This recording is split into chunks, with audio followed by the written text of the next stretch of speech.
Hello guys, welcome back to my channel science with Afreen में आप लोगों का स्वागत है। और क्या कहते हैं, आप लोगों मुझे इतना सपोर्ट कर रहे हैं और आगे भी सपोर्ट करिए तो हम 100 सब्सक्राइबर तक पहुंच जाएंगे गाइस। तो अब लेसन शुरू करते हैं।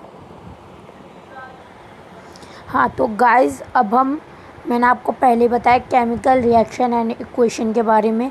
दोबारा से एक बार समझा देती हूँ। Chemical reaction A reaction between two or more substance due to chemical is called chemical reaction। और दूसरी डेफिनेशन है इसकी, it is a process in which one or more substance form the new substance. Okay, इसका मतलब है जब एक, दो या दो से ज़्यादा चीज़ें मिलकर एक नई सब्सटेंस, एक नई चीज़ बनाती हैं, केमिकल रिएक्शन उसे कहते हैं। ठीक है, उसके जो एग्ज़ाम्पल हैं वो है, हम लोग सांस लेते हैं, खाना हमारे अंदर डाइजेस्ट हो जाता है, और क्या कहते हैं हम, रस्टिंग ऑफ आयरन, यानी ये वाला, ये तवा पैन वाला। अब जब पानी के कांटेक्ट में लोहा आता है तो उसमें जंग लग जाता है, तो वो क्या होता है, केमिकल रिएक्शन होता है। ठीक है, अब आगे चलते हैं।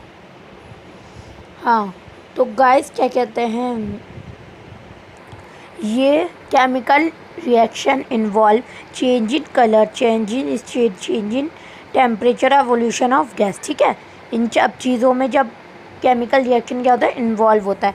अब हम लोग आगे बढ़ते हैं, केमिकल इक्वेशन। ठीक है, केमिकल इक्वेशन को हम और अच्छे तरीके से समझेंगे एक एग्ज़ाम्पल के साथ। ठीक है, एग्ज़ाम्पल क्या है, जब हम लोग मैग्नीशियम को ऑक्सीजन में बर्न करते हैं तो क्या हमें क्या मिलता है, मैग्नीशियम ऑक्साइड मिलता है। ठीक है, अब हम क्या करेंगे, इसे क्या हम उसमें लिख सकते हैं छोटी फॉर्म में, वो आगे शायद। अभी हम यहीं पे रहते हैं, मैग्नीशियम प्लस ऑक्साइड, ये क्या है, रिएक्टेंट है। रिएक्टेंट वो होते हैं जो केमिकल रिएक्शन में पार्ट लेते हैं। ठीक है, और प्रोडक्ट वो होता है जो उससे चीज़ निकल कर के आती है, जो, ठीक है, उसे क्या बोलते हैं, प्रोडक्ट बोलते हैं। अब मैं आप लोगों को थोड़े से नोट्स दिखा देती हूँ इसके। हाँ तो गाइस, ये वही चीज़ें हैं, आप लोग एक बार इसका स्क्रीनशॉट ले लीजिएगा। अभी मैंने आप लोगों को पिछले पेज पे समझाया था ये। अब अगली चीज़, हाँ तो रिएक्टेंट वो होता है जो केमिकल रिएक्शन में पार्ट लेते हैं। ठीक है, प्रोडक्ट वो होता है जो सब्सटेंस निकल करके आता है केमिकल रिएक्शन में। अब हम एग्जांपल ले लेते हैं, मैग्नीशियम रिबन को हमने एयर में बर्न करा। एयर का मतलब यहाँ पर ऑक्सीजन है, तो हमें क्या मिल गया, मैग्नीशियम ऑक्साइड। केमिकल इक्वेशन, ठीक है, अब केमिकल इक्वेशन के बारे में पढ़ेंगे। अब chemical reaction can be represented by chemical equation product with mention of physical state. हम केमिकल इक्वेशन क्या कहते हैं, हम केमिकल रिएक्शन केमिकल इक्वेशन के द्वारा हम उसे समझा सकते हैं, केमिकल रिएक्शन को रिप्रेजेंट कर सकते हैं, और उसकी फिज़िकल स्टेट भी मेंशन करते हैं। ठीक है, फिज़िकल स्टेट में अभी आपको बता देती हूँ, जैसे सॉलिड, लिक्विड, गैस और एक्वस। एक्वस में अभी आप लोगों को थोड़ी देर में समझाती हूँ, अभी आप इन तीनों पर ही रखिए, गैस तक। ठीक है, तो यहाँ पर दोबारा एक एग्जांपल यही वाला है, मैग्नीशियम वाला। Mg मतलब मैग्नीशियम। गाइस दोबारा बता देती हूँ, जब हम दो चीज़ों को मिलाते हैं तो उसके बीच में प्लस का साइन आता है। ओके, तो O2 मतलब ऑक्सीजन, तो ये दोनों चीज़ें क्या है, रिएक्टेंट है। और जब हम उसका प्रोडक्ट लिखते हैं तो उसके बीच में क्या आता है, एरो का साइन आता है, तो MgO प्रोडक्ट है। ठीक है, अब आगे बढ़ते हैं हम इसे इस तरीके से, देखो सॉलिड और गैस, तो ये क्या होगा, MgO। ऑक्साइड या ऑक्सीजन जो बोलना चाहो बोल सकते हो इसे, मैग्नीशियम प्लस ऑक्साइड या oxygen magnesium oxide. Aqueous solution, it is a solution in which solvent in water. जब कोई चीज़ पानी में एकदम घुलने वाली होती है उसे एक्वस सॉल्यूशन कहा जाता है। How to balance a chemical equation, example के तौर पे लेते हैं Fe प्लस H2O। Fe मतलब आयरन फेरिक, और ये H2O यानी hydroxide, hydrogen plus oxygen hydroxide. ठीक है, तो ये क्या है, रिएक्टेंट है, दोनों के बीच में प्लस का साइन है, एरो लगाया, Fe3 iron ferric, O4 plus H2। ठीक है, अब इसे समझते हैं कि बैलेंस हमने कैसे करा।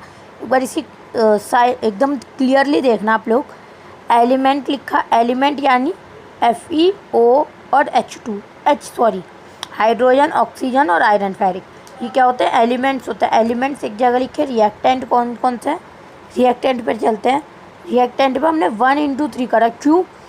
क्योंकि इसके साथ कुछ और नहीं है, तो आयरन जो है वो आयरन फेरिक जो है वो वही रहेगा, तो 1 × 3 करेंगे तो 3 आंसर आएगा। हाइड्रोजन को हमने ऑक्सीजन से मिलाया क्योंकि हाइड्रोक्साइड लेना था हमें, तो 2 × 4 आएगा।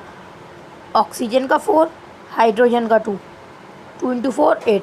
ऑक्सीजन का ऑक्सीजन ही है, 1 × 4। ओके, तो ये 4 आ गया।